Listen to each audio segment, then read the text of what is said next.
Hello, and sorry if my microphone sounds like ass. My microphone just cut out on me before my old one, so I got to use the one that's built into my laptop. Yeah, this is Because fucking take two. I haven't yet opened or tested my new microphone, which I got for something else. But whatever, we'll make it work.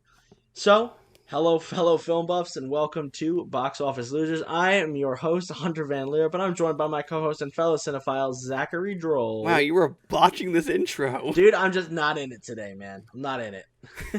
I'll get in it when we start talking about the movie because I love this stupid shit. But right now, opening, kind of PO'd. So, we'll see. Yeah. Anyway, each and every week we deep dive into the movie share to watch and review any and all films to ever grace the silver screen or the movie screen. The silver screen or the movie screen? I don't know what the silver screen is. You always say it like I know what it is, but I don't. The silver screen's the fucking movie theater. I don't fucking know. Just call it the fucking... call it the movie screen. Who cares? I hate you. Or your TV screen or your streaming service. This Fuck. week we're talking about Mortal Kombat 2021. We're not talking about the 1995 one. So, Zach, how you been? Been good. I've realized I developed a very bad Pocky addiction. Pocky? Oh man, I like Pocky's cool. Courtney's got some in here somewhere.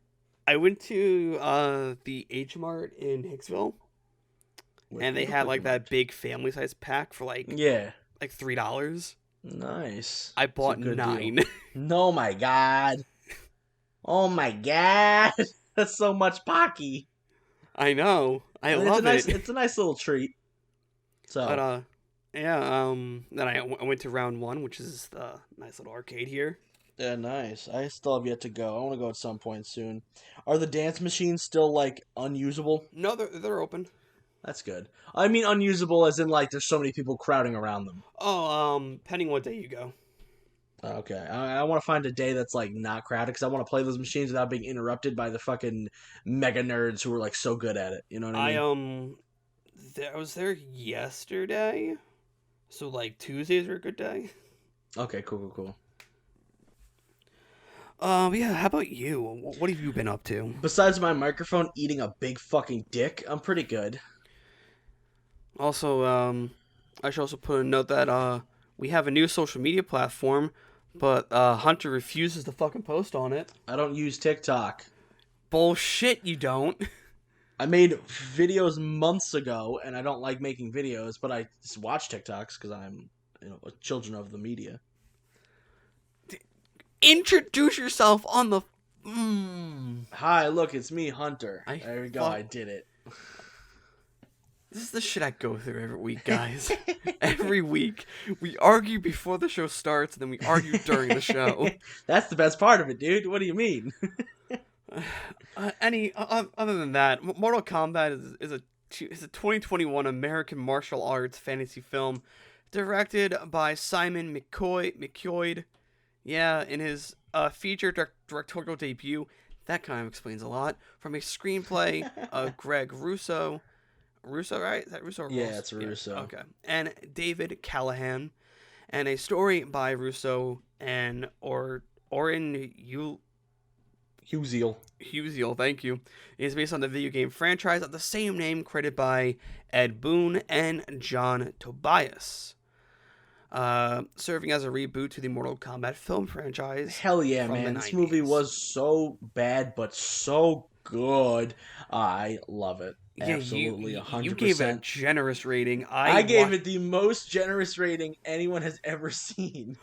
Also, as always stated, Hunter is the goofball funny boy. I am the straight man of the podcast, and that's going to come into play towards the review part. You still gave it a pretty high review, though. But so also because I love dumb action movies. Yeah, and this is very much a dumb action movie, and that's why I liked it a lot too. It's very stupid. Like I enjoy the Fast and Furious franchise, but my favorite one is Tokyo Drift. No! Because that one has racing in it.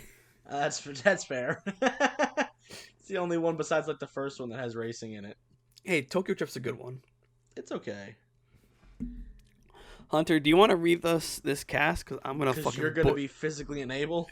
Yes. Yeah, I got it. So we have Louis Tan as Cole Young, who is a new character to the Mortal Kombat franchise, who has a secret lineage tied to one of the mainstay characters, which we'll get to when we start talking about the plot. I thought he was kind of cool, and I think Lewis did a great job. So good on him He was for stepping he, up. he was Shatterstar in Deadpool 2. Really, that's awesome. He was the one Sucks. that died from the helicopter. Yeah, I remember Shatterstar. It sucks that they killed off all those characters, but at least now the MCU is gonna do that and like do its own thing, the Yeah. mutants. So, we have Jessica McNamee as Sonya Blade. She sucked. I'm sorry. It wasn't the actress; it was the characters. Sonya Blade in this movie was lame. She had nothing to do. John Lawson as the aggressive Australian Kano. He was love the this best. man. He was the best in this. No doubt in my mind. This guy's going places. But also he got the shit beat out of him a lot. Well, that's because he's Kano. He's the punching bag. We have Tadanobu Asano as Lord Raiden, McCade Brooks as Jax. You may recognize him from Supergirl. He plays Jimmy Olsen in that one. They just put a mustache on him in this. You have Ludi Lin as Liu Kang. You have Chin Han as Shang Tsung. Joe Taslim as Bihan / Sub-Zero. You got Hiroyuki Sanada as Hanzo Hisashi / Scorpion. Max Huang as Kung Lao. Sissy Stringer as Melina. Matilda Kimber as Emily. Laura Brent as Allison. Daniel Nelson as Cabal for the action and the stunts. And the voice of Cabal was Damon Harriman. You got Angus Sampson as the voice of Goro. You have Mel Jarnson as Natara and Nathan Jones as Raiko. It's a really cool cast of villains that they threw in this movie from a bunch of all the games. It's So, cool. Flawless victory. for some reason, the voice of Cabal sounded like the voice of the guy who plays Larry in Doom Patrol. Is Larry the robot? No, Larry is the one in bandages. Oh, that's Matt Baumer. They kind of sound the same, but Maybe. I don't know. well, also I guess because because their voices are muffled as well. yeah, because you got the mask on. But also, Natara, I will get to that character when we get to the notes. Natara, I have some words with Natara. Very I was stupid. I was like, ooh. Then I was like, oh. Yeah, I was like, oh sweet, they got her in here. That's awesome. And then I was like, oh okay, stupid.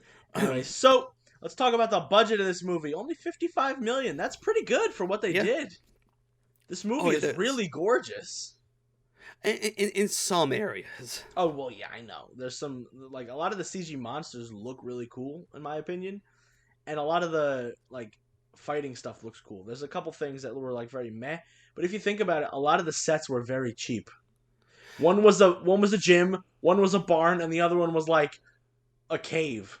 And also, yeah, there also was like, hey, let's go to Outworld, but let's go to the desert, but turn the opacity down. Yeah, exactly.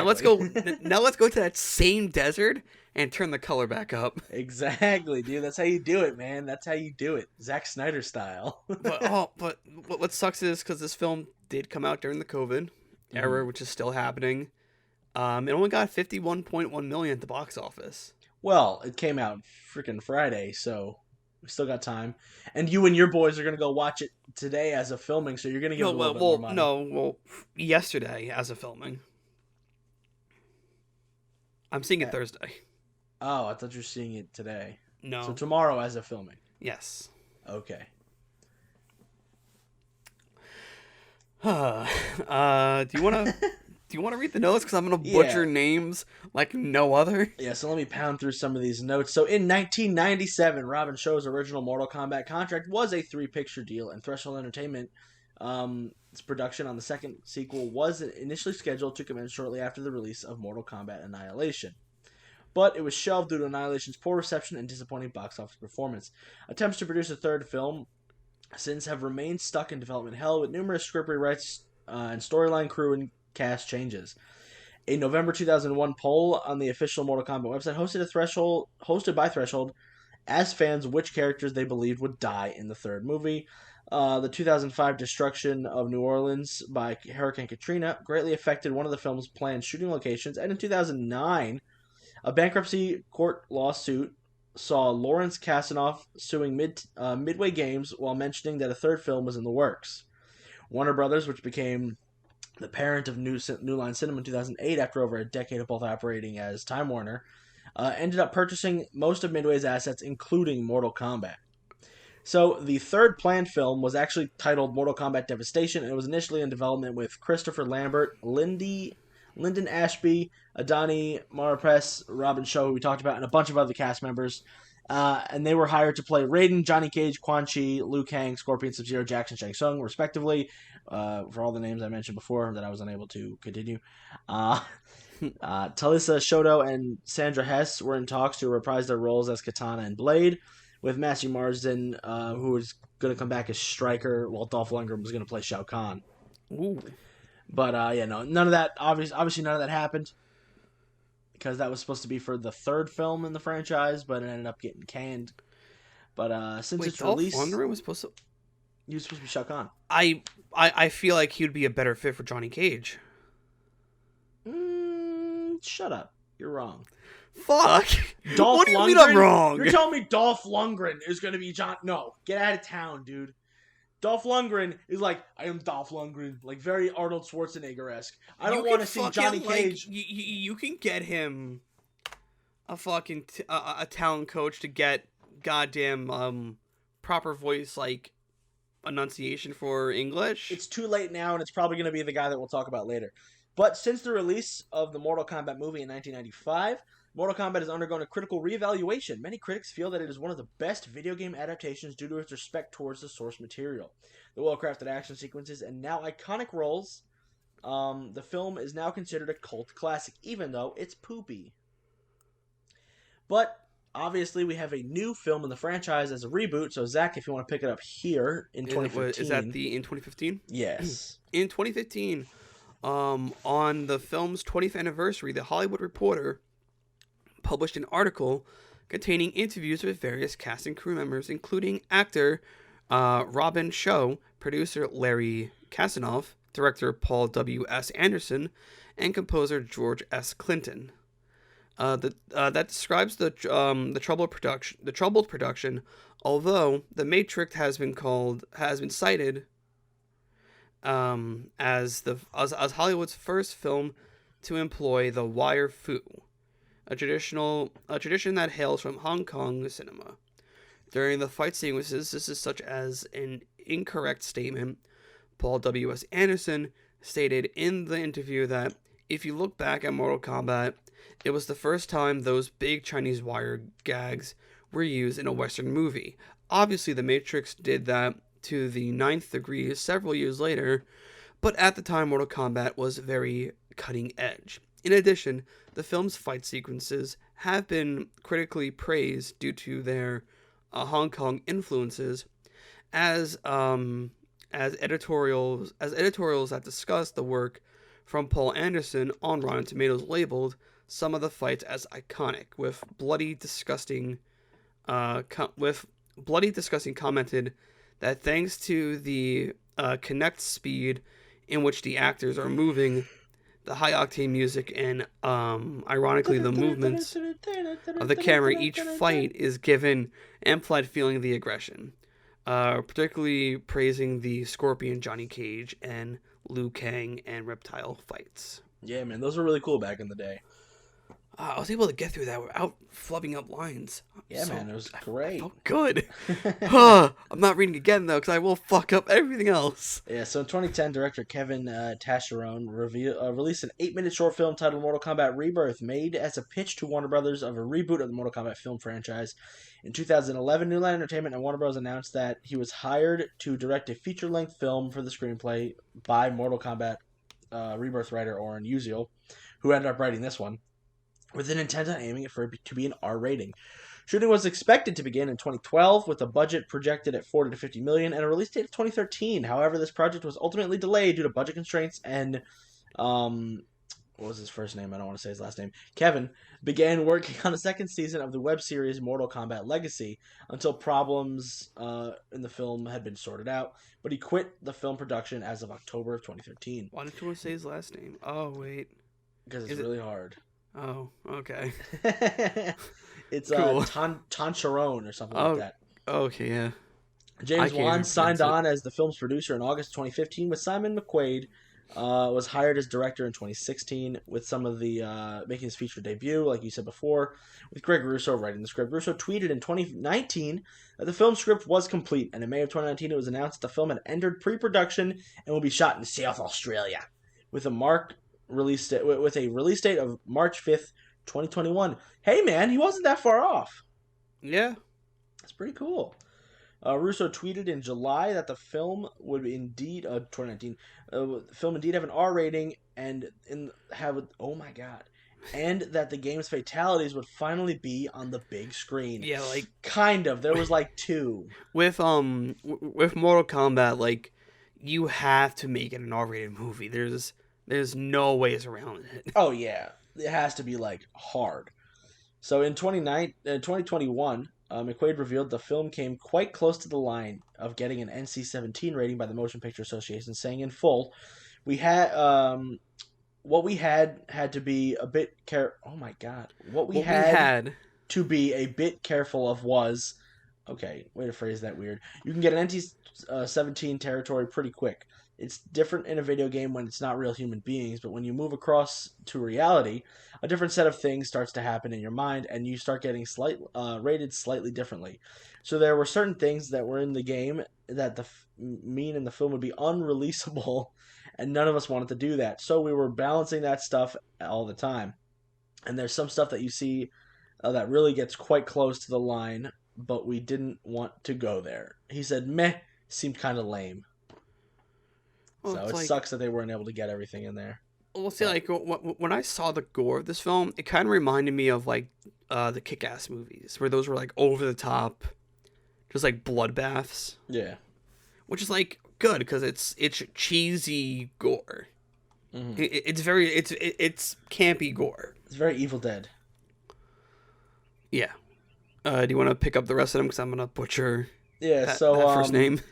So Ludi Lin. So this is just a little fun Easter egg that I ended up throwing in the notes. So Ludi Lin played Liu Kang, and he was also the second Black Power Ranger to be in Mortal Kombat. Johnny Young Bosch voiced Kung Jin in Mortal Kombat X in 2015, which was released, and he previously played the Black Ranger in Mighty Morphin Power Rangers, while Lin played him in the 2017 version, which is really cool. I didn't know that. That's cool. He looked familiar, but I couldn't tell. And this is some fun stuff. So, the film's producers, Todd Garner, revealed to Collider that there is a possibility of a Johnny Cage-centric standalone film. This adds to the fact that Joe Talsim revealed that he has signed on for 4 films of the series if it is a success. Joe Talsim played Sub-Zero. We all know how that ended up. So, given that he was playing Bi-Han is the older Sub-Zero in the Mortal Kombat lore, who's the older brother, and the younger Sub-Zero, I forget his name. But the younger Sub-Zero ended up taking over the place once Scorpion kills the older Sub-Zero. The older Sub-Zero ends up becoming Noob Saibot. So we can easily see Joe Talsim pick up a Noob Saibot role in like 2 more films. Mm. So if we have a 5-film franchise with Mortal Kombat 2021, we have 2 sequels, then we have a Johnny Cage and a Sub-Zero spinoff. She can be in all of them.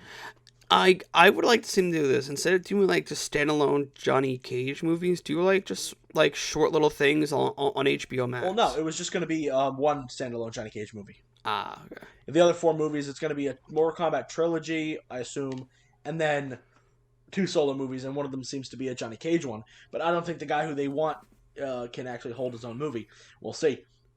McQuoid stated that he's open to returning to direct a sequel, and revealed while filming the first film that he banned sequel talks on set and wanted to focus on making the first one.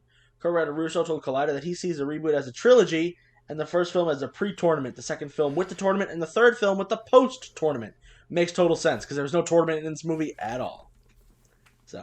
And now, time for, like, Zach's fun fact notes. That he gets to read off and see things. So, to any of the wrestling fans listening, The Miz wants to be Johnny Cage, and the creator of the video games, Ed Boon, supports this. Miz is literally Johnny Cage. He is, like, to anybody. I believe they based the design off the 2011 game reboot off The Miz.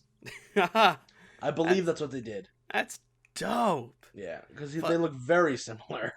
Yeah, so to people who don't know wrestling, the Miz, or his real name is Mike Mizanin. He's been a direct-to-DVD actor. A lot of the wrestlers are, except for like The Rock and John Cena. Yeah, The Rock, John Cena, and Dave Bautista really started pushing the boundaries of that. The only reason why Dave Bautista is popular is because of Guardians of the Galaxy. If he wasn't in those films, Yeah. he would not be a popular actor. No offense to him. He's not bad. It's just that's what really got him to go, oh yeah, he can act, as opposed to doing he did a bunch of bad movies before that. So like I'm in full support of the Miz getting this role, especially because he knows decent choreo. So that's yeah, he knows how to do like fighting like that. He just has to learn how to do the split dick punch. Ooh, be good. But I got a picture. A picture he tweeted out was online, and since at the end of the movie we only see like the waist of Johnny Cage. Yeah, we see the belt. And then the Miz tweeted out a picture of like a full body picture someone did of it, but it has the Miz's face on it, and nice. It looks so good. Well, because the Miz just looks like Johnny Cage. Like I think that's what he mainly inspires his wrestling character kind of off of. I mean, it makes sense. Johnny Cage is like a hot-headed idiot, and he thinks he's Hollywood's. He's God's gift to Hollywood. Exactly. But I'm all for this. If it happens, God damn it, I'll be the happiest son of a bitch in this world. I mean, it'll be fucking awesome if he gets to do it. I want to see somebody else do it because I want to see like an actual good actor do it. But I also feel like this could be the Miz's like breakout, the Miz's Drax, or the Miz's Fast and the Furious with The Rock, where it could make him go from zero to hero. You know, I think like another fantasy person I want to see do this, and it's going to be a very dumb fantasy. Maybe Ryan Reynolds, just have him be Deadpool. Oh, he would be good. But have him be Deadpool, but Johnny Cage. Ryan Reynolds is definitely my number 2 now. Like I have so many perfect fantasy castings for this. Hell, like even if you want to throw another wrestler in there, fucking John Cena would be good too. John Cena's too big. I think John Cena would be a good Shao Kahn. Or Kotal Khan, or any one of the buff dudes. But I'm upset this movie didn't have Aaron Black though. I wanted my main. Aaron Black is introduced in Mortal Kombat 10, which is at best the sequel to Mortal Kombat reboot. So he might show up in Mortal Kombat 2 or the post tournament. He'll show up. I think he'll show up during the tournament. Well, yeah, we'll see. So many possible options for Johnny Cage. The right one for me is The Miz, and I think this will be his breakout. Yeah. So, do you want to blow through a little bit of this plot, and I'll read the last 2 paragraphs. We'll just go from there. Yeah, sure, man. I'll jump through this. So, yeah. In 17th century Japan, Lin Kuei assassins led by Bi-Han attack and kill members of the rival Shiryu ninja clan and Hanzo Asashi's wife and son. Hanzo kills the attackers before falling to Bi-Han and taken to the Nether Realm. Raiden, God of Thunder, arrives and takes Hanzo's surviving infant daughter to safety.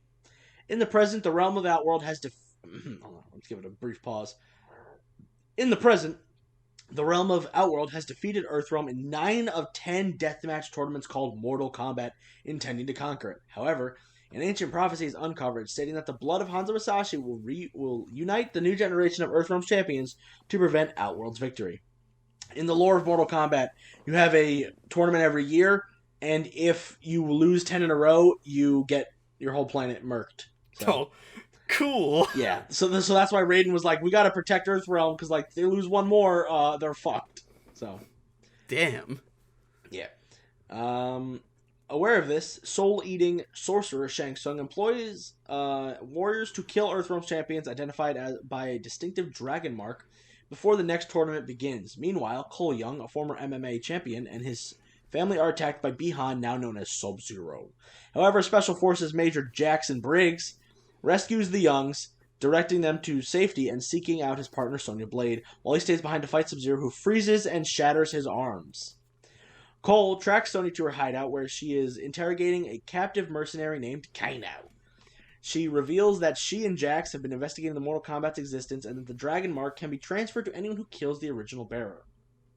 The hideout is attacked by Shang Tsung's assassins, Syzoth, by a reluctant Kano, but a reluctant Kano kills him with Cole and Sonya's help. So, a lot of people were like, oh man, Syzoth is reptile. Yes, he is kind of reptile, but since he wasn't in proper uniform and he's part of a reptilian species, Reptile can come back in the future films.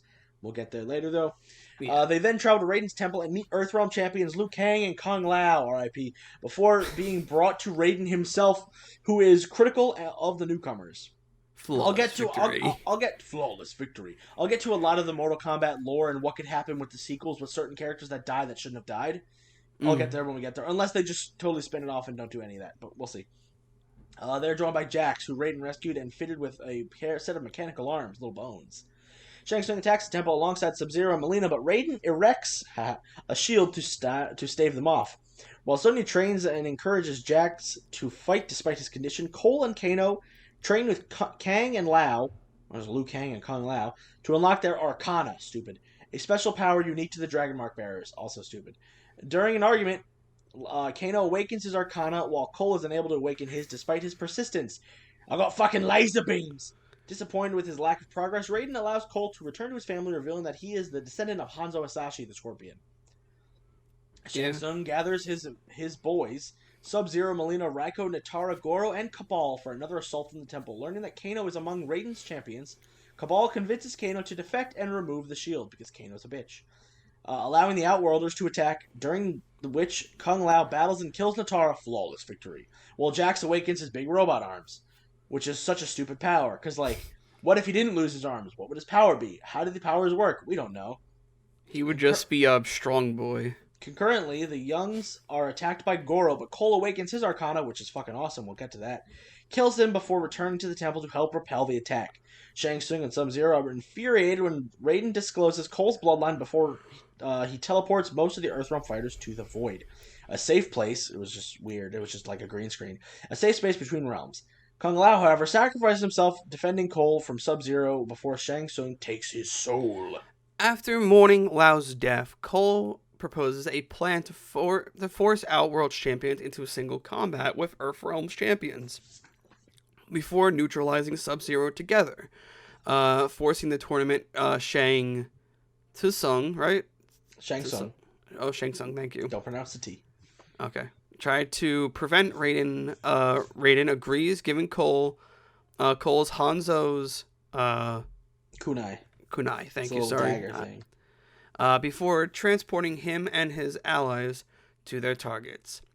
Kang and Jack slay Cabal and... Do you just want to pick up? Because I'm not going to be able to say these fucking names. Yeah, so Liu Kang and Jax slay Cabal and Raiko, stupid. While Sonya kills Kano, also stupid, and acquires his Dragon Mark for her own Arcana, which she uses to help Cole kill Mileena, stupid. However, Sub-Zero appears after having abducted Cole's family to lure him into a one-on-one fight. Initially overpowered, Cole's blood ends up on the kunai, also stupid, releasing Hanzo from the Netherrealm. How? As a vengeful spirit specter Scorpion. Dude, I got so much to talk about. Recognizing Cole as his descendant, Scorpion helps him overpower Sub-Zero and free Cole's family before immolating. So, lighting him on fire. They light him on fire. With Hellfire. Thanking Cole for freeing him and requesting that he look after the Hasashi bloodline, Scorpion departs as Raiden and the other champions arrive. Shang Tsung also arrives, vowing vengeance as he sends his champions' corpses back to Outworld before Raiden banishes him. Raiden then declares he's creating a new list of warriors in preparation for the next tournament and assigns his current champions to recruit them. With this information, Cole departs to Los Angeles in search of Hollywood superstar Johnny Cage. Hopefully played by The Miz. We shall see. So, Hunter, you have a shit ton of notes. Well, I'm a big fan of this. I have the bare minimum of notes. Hey man, I had to pick it up from last time because I've been slacking recently because I've already seen some of the movies we watched and I didn't want to write notes about them. All right, I so hate you sometimes for that. Let's open it up with Scorpion's family about to bite the dust. Right when it opened up with Scorpion like talking to his family, I'm like, they're dead. They're so dead. It's ridiculous. I said, just watched something similar last year with the animated movies called Scorpion's Revenge. It's basically the same thing, but it's more so tied to the 2011 reboot of the franchise. Ice, ice, baby! When they kill the family. I'm bad at this. You're an asshole. I think I said ice, ice, baby like a bunch of times. God fucking... I said love the gore, because when Scorpion was fighting Sub-Zero, it was just super awesome. I said a Scorpion is extra as hell. Like when he's killing the ninjas before he fights Sub-Zero, he's just like cutting these dudes and like breaking their necks and kicking them into. Oh, it's just so cool. Stabbing them on the top of their head, Yeah. and just a fountain of blood It's great. pours out of them. They are speaking different languages than each other. I didn't notice that at first. That I noticed that because I think it was Hanzo was like, I don't know what you're saying. Yeah, that's what I noticed it. So Scorpion is speaking Japanese and Sub-Zero is speaking Chinese, and they're talking to each other like they can understand it. But then Scorpion just goes, I don't know what you're saying, but I will kill you. And I'm like, oh my god, they aren't speaking the same language. but that's so cool, though. It is cool. I said choreography here is fucking dope. This is the Sub-Zero Scorpion fight. I said, if the baby is Cole, I'm gonna be pissed. It ends up not being it. Bye-bye, baby. Go become Cole Young. I misinterpreted the because I thought because I know that it takes place centuries later, but I thought that in Outworld time flows differently. So I was like, oh, Scorpion and Sub-Zero can be this old because time flows weird, but on Earth it flows weird. So he takes the baby, and I didn't know it was the daughter. I interpreted things really weird. When I talk about my notes, I have some things that I deleted then kept out. Yeah, I said Raiden is gonna take the baby to Earthrealm. Either that or it's Liu Kang. It's neither. He just takes the Earthrealm. Haunted by his ghost dad. So this is when Cole Young is in the fight and he like is getting these weird visions of Scorpion in hell. I'm like, ghost dad. Time is wild in Outworld because I thought Cole Young aged. I was wrong. Eddie Tobias. That's Ed Boon and John Tobias. Something they sometimes they do stuff like that with their names, and that's also how they made Noob Saibot. Oh, yeah, I forgot about that. Yeah, Noob Saibot's name is Ed. It's Boon backwards and Tobias backwards. I completely forgot about that. It's so dumb. So when they said Eddie Tobias, I was like, oh, that's them. I said Dragon Birthmark, Lamau. So dumb. I hate that Dragon Birthmark thing. It's so lame. Oh, I can't wait to talk about that in my notes. I said Jax is sus. I fucking hate you. He just shows up and he's like, what's up? And I'm like, oh, God. Cue Among Us music. Sub-Zero is about to ice someone, maybe Jax's arms. Trailer. In the trailer, they show that Jax loses his arms. Yeah. In the games, Jax and Sonya didn't know about Outworld and the tournament until after Raiden told them. I didn't like how they were like, we know what it is. I'm like, that's dumb. Chosen Ones, weird shit. This is when Jax punches Sub-Zero in the face, and I go, wait until he gets those robot arms. That punch is gonna hurt. He crushes the head. Yeah. They said motherfucker. Love the hard R rating. Bye-bye arms.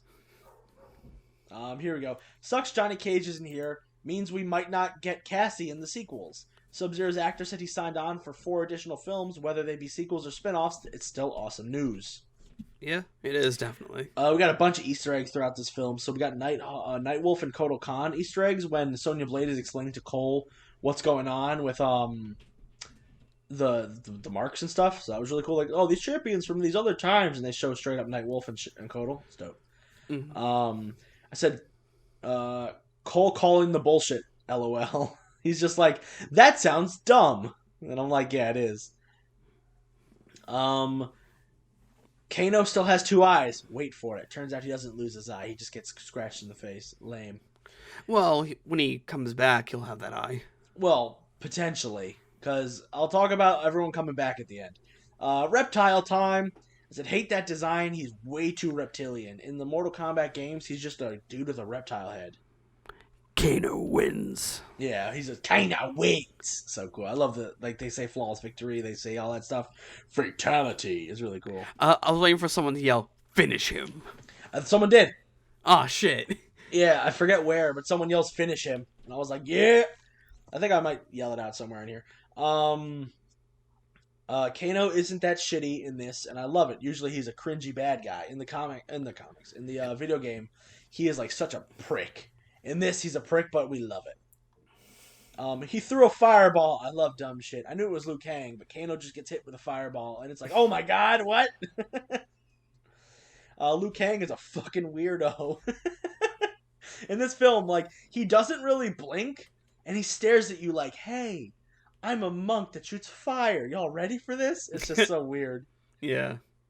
Raiden is a bit lackluster and is a bigger prick than the games. So in the video games, Raiden is like, I cannot interfere because the gods tell me I can't, but then he always interferes, and he kind of does that in this.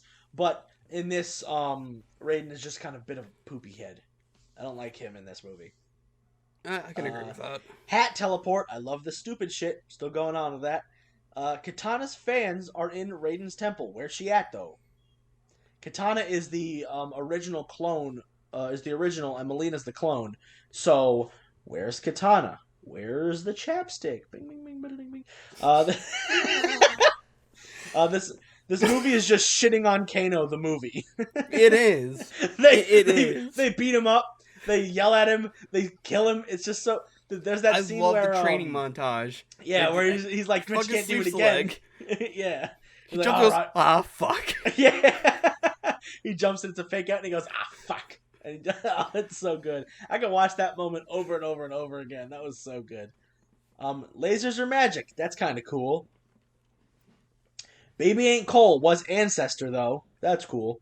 And then I said, Cabal, though, because Cabal looks so cool. Kano's betrayal actually surprised me, but made total sense. I didn't think Kano was going to betray him, because Kano was, like, kind of not an asshole in this. And then he betrays him, and I'm like, no. I kind of think maybe, like, not this soon he would betray him. Yeah, I thought it would be much later, or in, like, the sequel, Visual effects are so good, I liked them a lot. I don't know about you. I thought the visual effects were really nice. In some areas, I like them. Kung Lao gets to say all the cool terms. Love the attention to Easter egg details. That's when he kills Natara and goes, flawless victory. Cole gets armor. That's sick. Make him playable, please. And Tonfa's, I need him to be playable. His armor was like the Black Panther armor, where like you can take punches and then dish them back. And then he had the Tonfas, dude. Oh, it was so cool. I still have to play MK11. I've only played MK10 recently. MK11 is fucking awesome, dude. They got Terminator and the RoboCop in there. I think I played the demo at PAX East that year the gaming club went. Yeah. Sorry. It's an interesting choice of villains, and I can't wait to see more of the lore and as the sequels come. I want to see, like, because they chose, like, Raiko and Natara, who haven't been relevant in Mortal Kombat for years. So it was really cool to see a lot of those characters show up. Sucks they killed them all. And here's me complaining that everyone's dying. I said, if they killed Kano, who are they going to use for the next 4 films? I'm confused. Stop killing everyone. And then I said, Quan Chi can bring them back as revenants. So, in Mortal Kombat 9, which is the reboot for the video game franchise, which is just called Mortal Kombat, it was released in 2011, there's a scene where Sindel kills every good guy. Liu Kang, Kung Lao, like everybody, just gets murdered. Yeah. In Mortal Kombat 10, it's revealed that Quan Chi, who's a sorcerer who kind of helped Scorpion become Scorpion, is able to revive them all as revenants. And it turns out that you can give someone's soul back to the revenant body and bring them back to life. So I think that's what they're going to do with Quan Chi in the next film. Where they go, and Kano's back, and Cabal's back, and we don't need Natara, but like Melina's a clone, so she can come back. Kano is such a mainstay, he has to come back. Well, like with Kung Lao has to come back. With Kano, isn't he like also like part robot too in Mortal Kombat? He's not really part robot, he just has a laser eye. And he also has that thing on his chest. That's just a chest laser. Okay, well, he can still come back, because his eye that eye got fucked. Well, he got killed because the mark transferred, so he's officially dead. But yeah, that eye got mega fucked. So like, it's so probably if he comes back, it'll be a robot eye. Yeah, it'll be his video game counterpart. Yeah, it'll be cool. So I can't wait. Plus, he was just too good to not come back in the film. Oh yeah, I think like a lot of fans actually liked him. Yeah.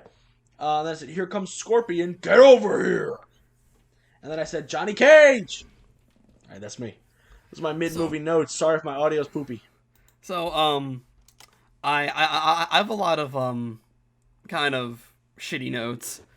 I mentioned that I am seeing this movie, Thursday with my friends as we're recording this.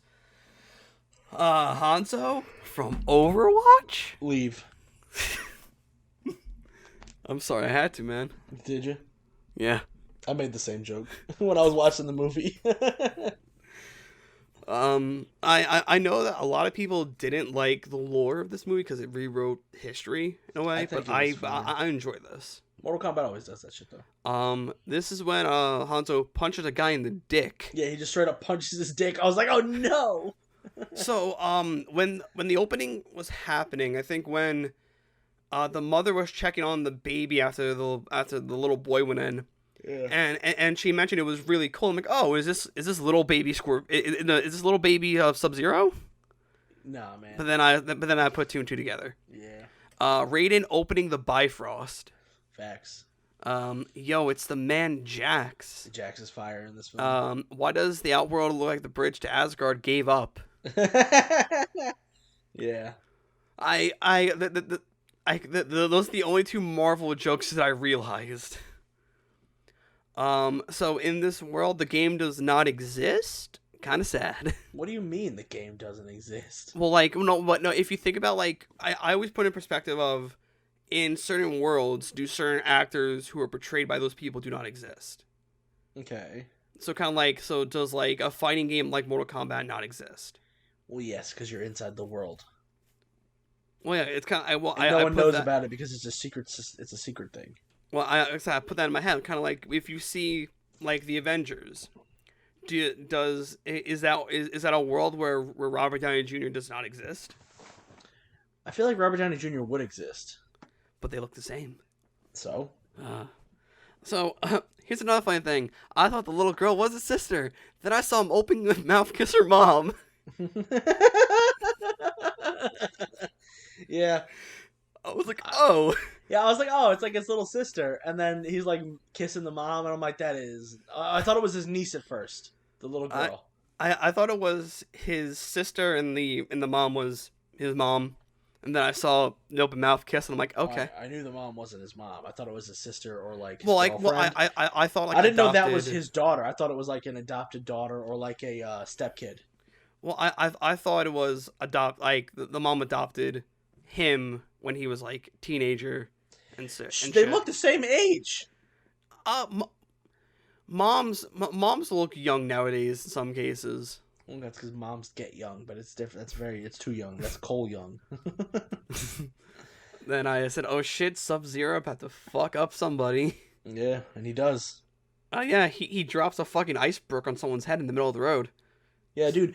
Also, the way that Jax gets, his arms ripped off and then kicked, he would have more than just his arms. His chest would be gone. And also, he cracked his head into that rebar. Oh yeah, for sure. So he's gone. Yeah, and they're like, "No, he's good." I was like, "Okay then." Kano. Sonya has stormtrooper aim. She does. She's bad. She fucking threw a knife at his leg. Well, she kind of did that one on purpose.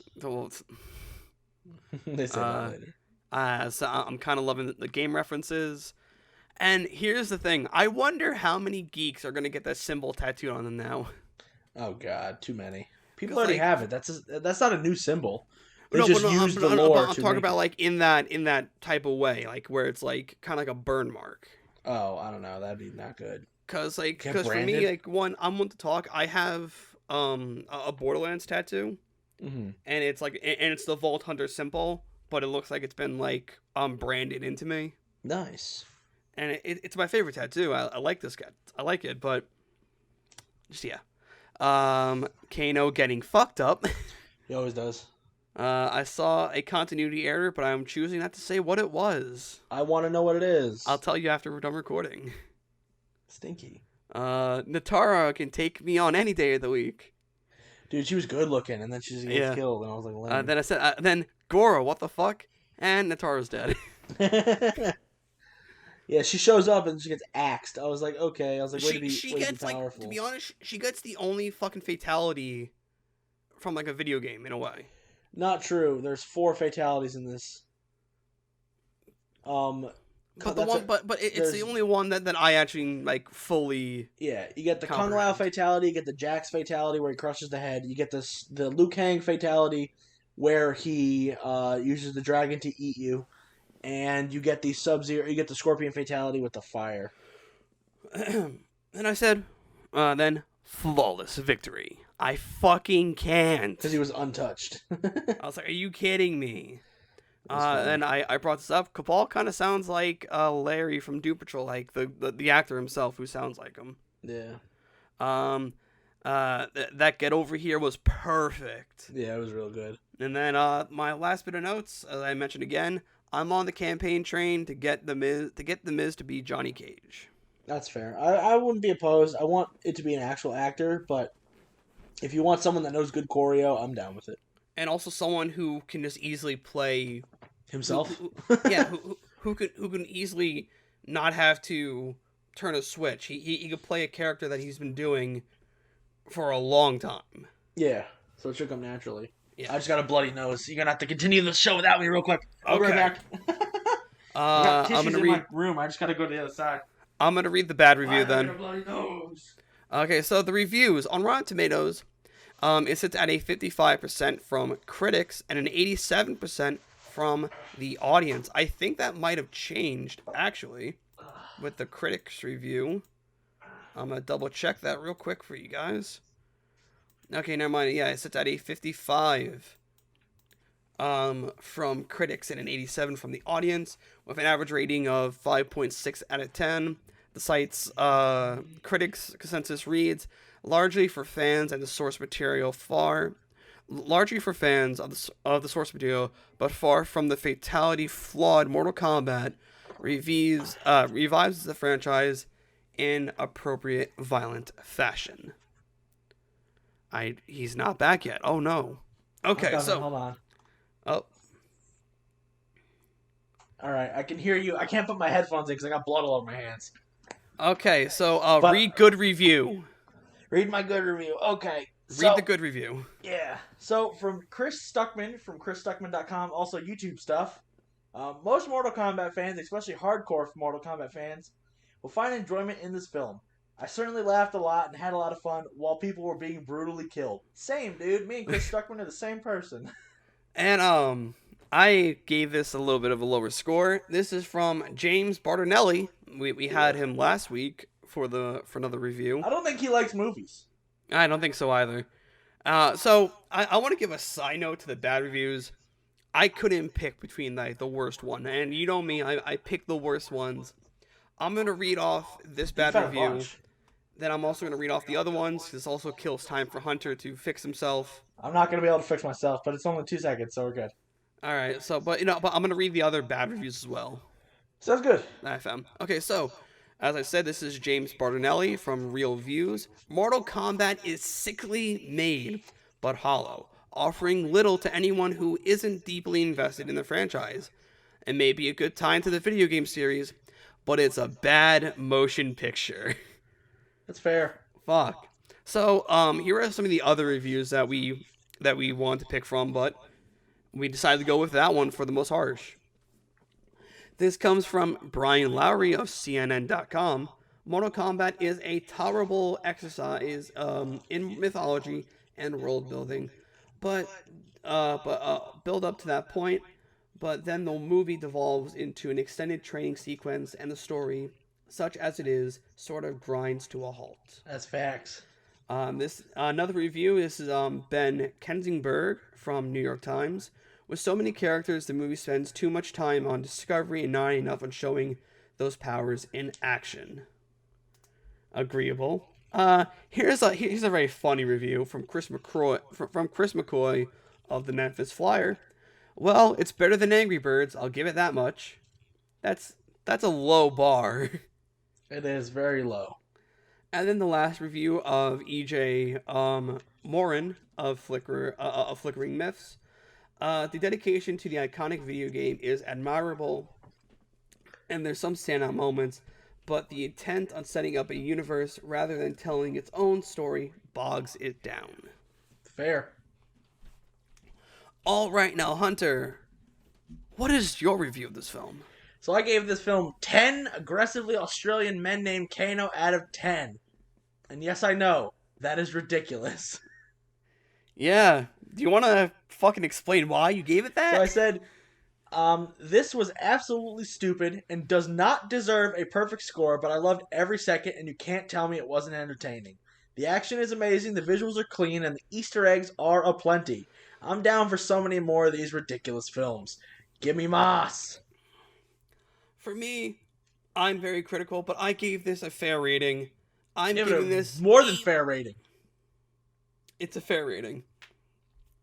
It's a fair rating in my books, at least.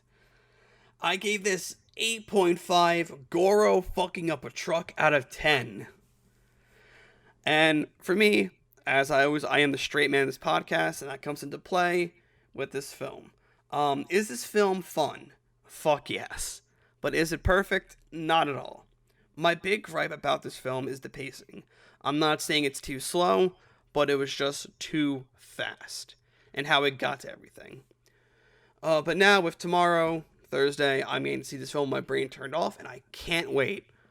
Oh, and lastly, I better see my main Aaron Black in the next movie, I swear to God. He might be. Aaron Black is my favorite character I played as, because I was able to spam his fucking grenades so many times and piss people off. Yeah, he's fun.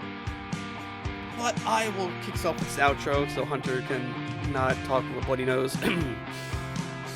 Thank you guys for listening. You can follow us on Instagram at Box Office Losers, on Twitter at Box Office Loser, and on TikTok for just teasers and random stuff that I guess I will just be solely posting on for up-to-date random shit that we do. Don't forget to subscribe wherever you're listening on the podcast world. Subscribe on YouTube. Leave a review on whatever podcast platform you listen to. It helps us get up there in the algorithm. Share it with your friends, family. Hell, if you want to steal your parents' phone and they have an iPhone, just subscribe to us on their podcast app. They won't know. But Next. now, Hunter, where can we find you? You can find me at Scruffy Moose Man all over the internet. You can also find me at Farthest Galaxy. Every Thursday, it's a Star Wars podcast I do. You can find me every Wednesday at Andrew's Amazing Podcast. And you can find me here at Box Office Losers. Jack, where can we find you? You can find me at Dark Shadow Zeka literally everywhere. You can also find me every Thursday on the Sports Hit List, reviewing the past week's AEW Dynamite. Other than that, I'm done here. I guess we can peace out. We'll see you all next week. Goodbye. Bye.